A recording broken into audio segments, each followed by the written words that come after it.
Hey guys, it's Anastasia. I'm your pelvic floor therapist here at the Center for Spine Care and Mobility, and today we're going to talk a little bit about biofeedback devices. For any of you that have come in to see me for pelvic floor concerns or have gone to see a physical therapist in the past, you probably have used some sort of biofeedback tool.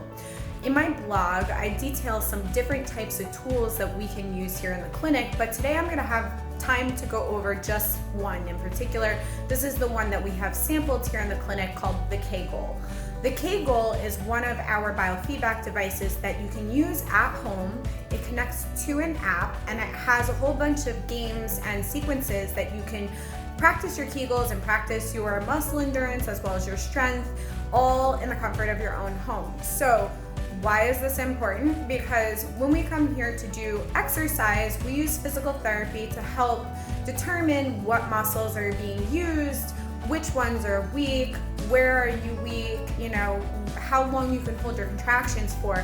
And then when people go home, what ends up happening is they try them on their own, and then sometimes they're like, hey, I don't know if I did this correctly. Am I actually holding? So they have no feedback. When they're here with me, I could tell them, hey, yeah, you did that correctly, or no, we need to continue working on this specific part. So there are ways that you can do this without a biofeedback device, although they tend to be a little bit more complicated. So let's talk a little bit about the KGoal today.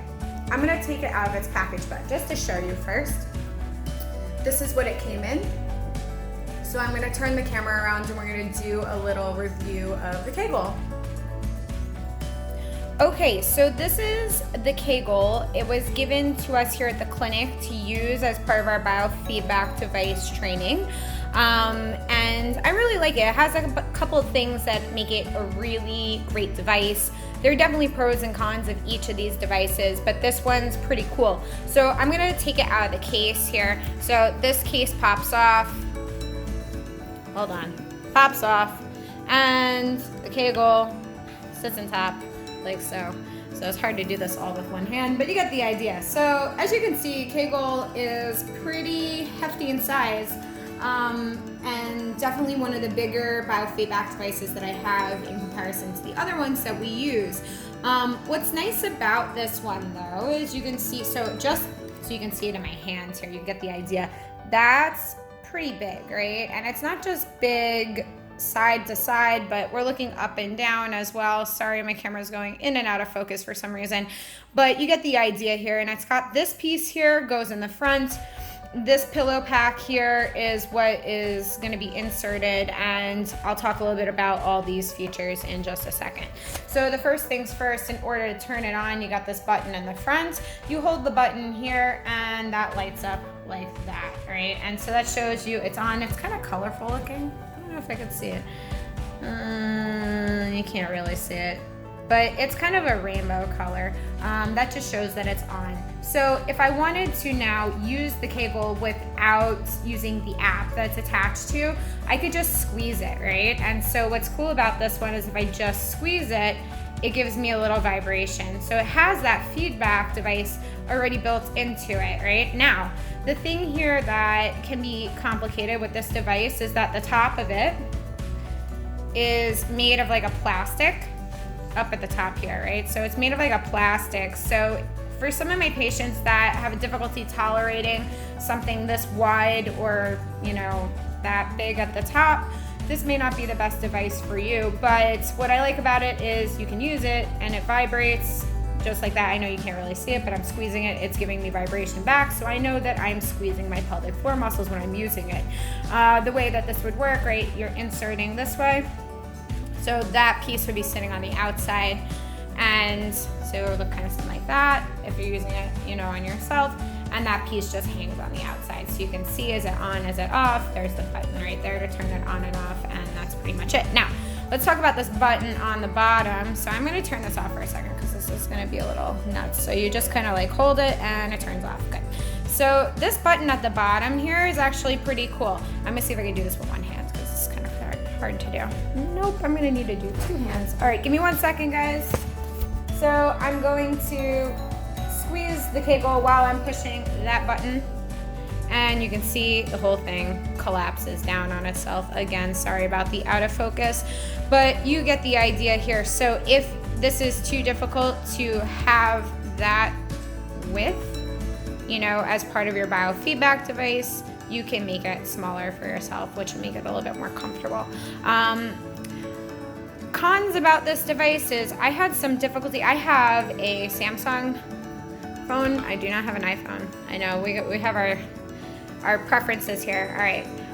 But the KGoal has some apps that you can have on either, and I had some difficulty connecting to it on my phone, and it would disconnect sometimes in the middle of using the app, but they might have fixed those bugs since I last used this and for demonstration with that app.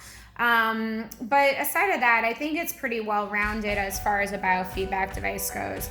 This is just an example. Of course, we have other biofeedback devices that we use, including the LV, the Parafit, and then we have the medical version, which is basically just a probe with a wire attached to it that goes into a box that we keep at the clinic, and we can use it for either biofeedback or electrical stimulation. So pretty cool devices to use. I do think everyone should kind of have one of these things.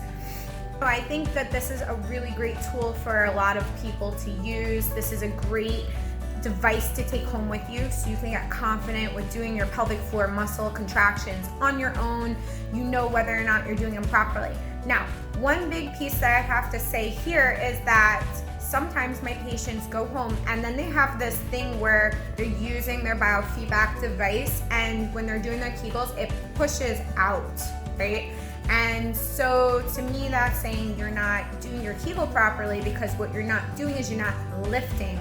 So you're using abdominal pressure to push downwards into the pelvic floor, and you may not be getting the proper KegGoal contraction. It's not that you're not contracting, but you may be doing something else on top of it. So what I would say is please go see a pelvic floor therapist or come visit me here at the Center for Spine Care and Mobility. And what I can do is we can do that evaluation. We could determine, are you pulling up and in?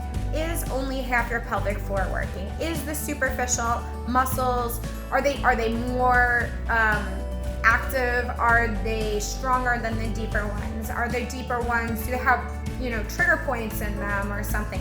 Do we need to work on this before we start our KegGoals? And each condition has their own things and their own way of going about doing this. So I would say please go to a pelvic floor therapist, please go get evaluated. Even if you're doing this for your own sexual health, that's totally fine, but it's never bad to go in and just get an evaluation, especially if you don't know what it is that you're looking for. And it's not saying that they're gonna find something and be like, oh, you have this, that, and the other thing wrong. If you're not having any symptoms, I wouldn't worry too much. If you're starting to have symptoms, then definitely go see a pelvic floor therapist.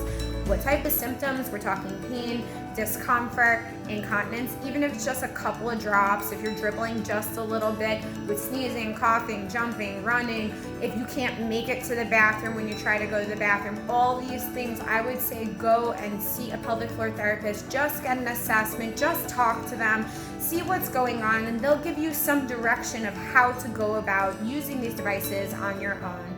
So anyways, I hope that was very helpful for you guys, and if you have any questions, please feel free to reach out to me here. You can give us a call, or you can email me at ayoung@spinecareny.com, and I'll be sure to get back to all your questions. Well, I hope you enjoyed the demonstration, and stay tuned for more next time. Take care. Bye.